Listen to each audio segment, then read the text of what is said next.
नहीं चलेगी, नहीं चलेगी।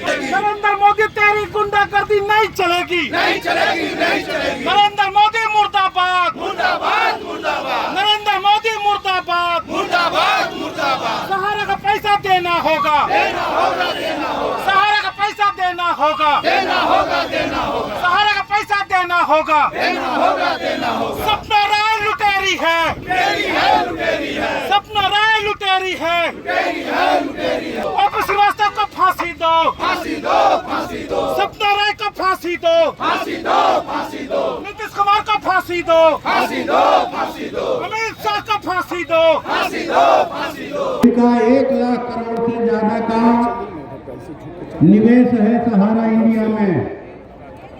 लोकसभा के अंदर हमने ये सवाल 4 बार उठाया कि गरीब गुरबों ने अपना पेट काटकर बेटा बेटियों की शादी के लिए, बच्चों की पढ़ाई के लिए पैसा जमा किया, ये हड़पना चाहते हैं। ब्याज सहित उनका पैसा लौटाया जाए और जिन निवेशकों और एजेंटों की मौत हो गई है उनके परिजनों को 10 लाख का अतिरिक्त मुआवजा दिया जाए। पोर्टल के माध्यम से नहीं बल्कि सहारा के एजेंटों के माध्यम से निवेशकों के पैसे का भुगतान हो। जब महाजुटान की तैयारी के लिए मैं भोजपुर के गांव का दौरा कर रहा था, परसों ही देव में, तरारी ब्लॉक में है देव, वहां के 2 किसानों ने कहा, एक ने कहा कि 40,000 रुपया था, 20,000 रुपया आया है। एक ने कहा कि 10,000 रुपया आया और फिर 40,000 आया। कुछ लोगों ने कहा कि ये मूलधन नहीं है, ये तो ब्याज आ रहा है, कि ब्याज आ रहा है। जहां सूखा पड़ा था, अकाल पड़ा था, सहारा में पैसा जमा करने वाले बेसहारा हो गए थे। मरुस्थल की तरह उनका जीवन हो गया, पैसा नहीं लौटेगा। लेकिन आपके सांसद ने, आपके संसदीय दल ने लोकसभा के अंदर 4 बार ये सवाल उठाया, ये सवाल 4 बार उठाया। और अकाल जो है, सुखाड़ जो है, वहां हल्की बूंदे पानी शुरू हो गई है। भरोसा रखिए, बारिश की तेज बौछार भी होगी और तमाम लोगों का पैसा लौटाया जाएगा। हम लोकसभा में लड़ेंगे और आप लोग यहाँ सड़कों पर लड़िएगा। दूसरी बात कि जब शीतकालीन सत्र चल रहा था लोकसभा का, सभी लोग जानते हैं कि हमारा राज्य बिहार कृषि प्रधान राज्य है। यहाँ का भोजन छाजन, यहाँ का जीवन मरण, यहाँ के छात्र युवाओं की सब कुछ जो है, शादी ब्याह कृषि पर आधारित है। यहाँ का व्यापार भी कृषि का मूल आधार जो है, मध्य बिहार के जो 8 जिले हैं, जिनके 60 प्रखंडों में 42 लाख एकड़ जमीन की सिंचाई होगी।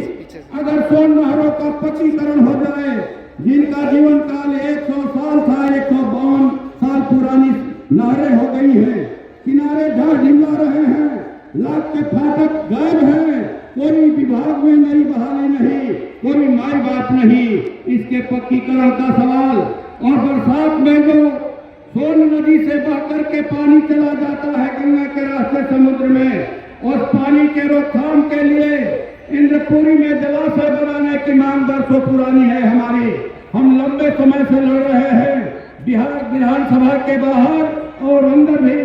और हमने जो है 18 दिसंबर को इन दोनों मांगों को लेकर के शाहबाद रेंज के जो 4 MP हैं, वो लोग गए माननीय प्रधानमंत्री जी से समय लेकर के मिलने के लिए।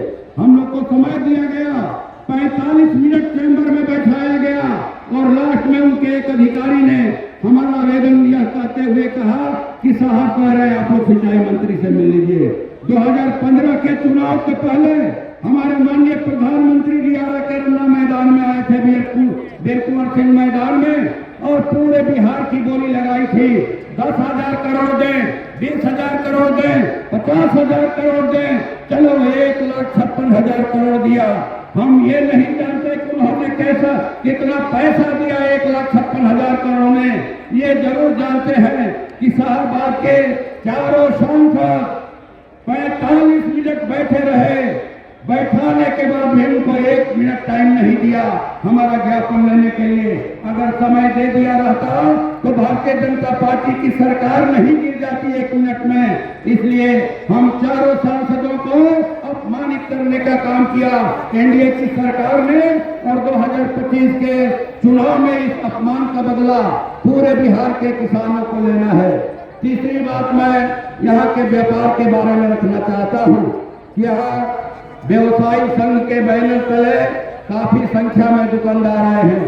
छोटे मझोले व्यवसायी जो है, फुटपाथी दुकानदार, ईंट भट्ठा जो चलाने वाले व्यवसायी हैं वो हैं।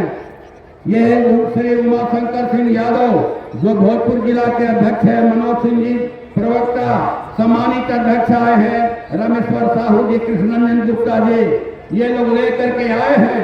और हम लोगों ने इनकी मांग को लोकसभा के अंदर भी उठाया, बिहार विधानसभा में भी उठाया कि बिहार के नहीं बिहार के व्यवसायियों की हालत, जो छोटे मझोले व्यवसायी हैं दुकानदार, उनकी हालत नोटबंदी के समय से खराब है। कोरोना काल में 3 बार जो लॉकडाउन लगा उसकी वजह से जो है उनकी पूंजी टूट गई, उनका व्यापार जो है मंदी के कगार पर है। और अभी एक ऑनलाइन व्यापार आया है जिसकी वजह से ऑफलाइन व्यापार बुरी तरह से प्रभावित है। अब तो लखों बतासा भी ऑनलाइन आ रहा है, गोईठा भी ऑनलाइन आ रहा है। इसलिए ऑनलाइन व्यापार को सीमित करने के लिए और देश के समग्र विकास के लिए, व्यवसायियों के और व्यवसाय के समग्र विकास के लिए हम आवाज उठा रहे हैं कि यहाँ व्यवसायिक आयोग का गठन किया जाए और सभी दुकानदारों को, कम पूंजी वाले दुकानदारों को सरकार 5 लाख ब्याज मुक्त ऋण दे। ये सवाल हम लोग उठा रहे हैं। और अंतिम बात ये कि अभी जो बिहार की दुर्गति करा करके प्रगति यात्रा पर निकले थे, इनकी दुर्गति होने वाली है और 2